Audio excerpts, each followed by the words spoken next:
Hello friends, welcome you all in Jarvis campus. आज यहाँ पे हम बात करने वाले कि हमने डिस्टेंस वर्सेस टाइम का जो ग्राफिकल रिप्रेजेंटेशन है वो देख लिया।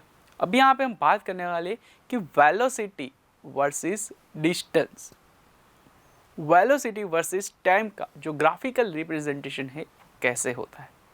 तो यहाँ पे बात करते हैं कि यहाँ पे जो वेलोसिटी है उसको हम y एक्सिस पे यहाँ पे डिनोट करेंगे एंड जो टाइम है उसको as it is X axis पे ऊपर एक्स एक्सिस के ऊपर डिनोट करने वाले।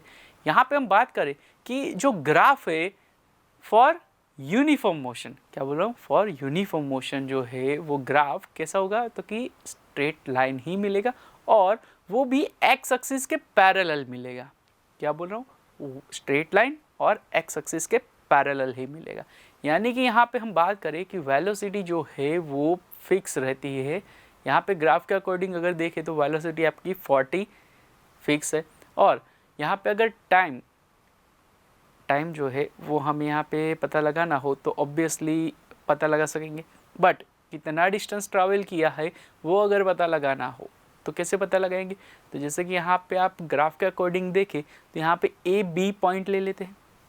ये ए बी पॉइंट के अकॉर्डिंग कितना डिस्टेंस यहाँ पे हमने कवर किया है वो पता लगाना हो तो ये ए बी पॉइंट के अकॉर्डिंग एक्स एक्सिस पे T1 T2 फाइंड कर लेंगे, राइट। और देन यहाँ पे आपको दिख रहा है ए बी सी डी, ये जो स्क्वायर है वो क्या होगा, area which covered by the object, यानी ये एरिया फाइंड करना है। एरिया फाइंड करना है तो obviously A B multiply by B C कर लेंगे। अभी यहाँ पे देखो तो ये ए बी जो है, ये जो ए बी है वो क्या हो जाएगा हमारा T1 minus T2 minus T1 हो जाएगा, यानी कि टाइम फ्रेम जो होगा वो आ जाएगा। और ये जो BC है, BC यानी कि कितना, वेलोसिटी कितना था, 40 था, राइट। यानी कि यहाँ पे 40 multiply by T2 minus T1 हो जाएगा। ये T2 और T1 अगर हमें पता होता तो हम इजीली यहाँ पे क्या फाइंड कर पाएंगे, डिस्टेंस फाइंड कर पाएंगे ऑब्जेक्ट का कि उसने कितना कवर किया है डिस्टेंस, राइट। तो ये था, हमने ये जो बात की फॉर यूनिफॉर्म मोशन के बारे में बात की। What about uniform accelerated motion. अभी यूनिफॉर्म एक्सीलरेटेड मोशन के बारे में अगर बात करना हो तो अगर उसका कोई ग्राफ हम यहाँ पे ड्रॉ करते हैं तो हमें वो भी स्ट्रेट लाइन ही मिलता है। बट कैसा स्ट्रेट लाइन मिलेगा, तो कि जैसा हमने डिस्टेंस वर्सेस टाइम के ग्राफ में जैसा स्ट्रेट लाइन मिला था वैसे यहाँ पे स्ट्रेट लाइन ग्राफ मिलेगा।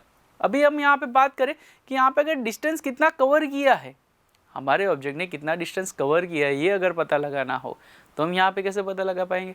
तो सेम थिंग यहाँ पे जैसे हमने square A B C D draw किया था आगे वाले ग्राफ में, तो सेम थिंग यहाँ पे भी A B C D graph मिल पाएगा हमें। तो ए बी सी डी यहाँ पे ग्राफ के अंदर मिल गया। अब यहाँ पे ये डी पॉइंट से लेके हमारा ये जो स्ट्रेट लाइन ग्राफ है उसके ऊपर एक पॉइंट ले लेते हैं जहाँ पे ई डी नोट कर देते। तो यहाँ पे ये जो ए बी सी डी ई जो एरिया है वो क्या होगा, हमारा distance covered by the object. यानी कि ये area of A B C D E हमें फाइंड करना है तो हमें सबसे पहले क्या करना होगा, तो कि area of A B C D find करेंगे and then area of A D E find कर लेंगे। अभी यहाँ पे A B C D and A D E, triangle A D E और square A B C D का area यहाँ पे अगर फाइंड कर लेते हैं तो हमें क्या मिल जाएगा, हमारा यहाँ पे जो distance covered by the object है वो यहाँ पे मिल जाएगा in the acceleration motion graph, right. अभी यहाँ पे बात करते हैं कि अगर यहाँ पे तो ये uniform motion and accelerated motion है, but what about accelerated non uniform motion. Accelerated non uniform motion के लिए ग्राफ अगर देखना चाहे आप तो कुछ इस तरह से यहाँ पे ग्राफ आपको मिल जाएंगे। यहाँ पे जैसे हमें डिस्टेंस वर्सेस टाइम के अंदर आप लोगों ने देखा था कि जो ग्राफ है वो स्ट्रेट लाइन नहीं मिल रहा था, कुछ कर्व जैसा मिल रहा था। तो सेम थिंग यहाँ पे भी स्ट्रेट लाइन हमें नहीं मिलेगा, यहाँ पे कुछ डिफरेंट टाइप्स ऑफ कर्व्स मिलेंगे जो यहाँ पे रिप्रेजेंट करेंगे हमारे distance covered by the object in non uniform accelerated motion, right. तो यही था हमारा वेलोसिटी वर्सेस टाइम का ग्राफिकल रिप्रेजेंटेशन। Thank you.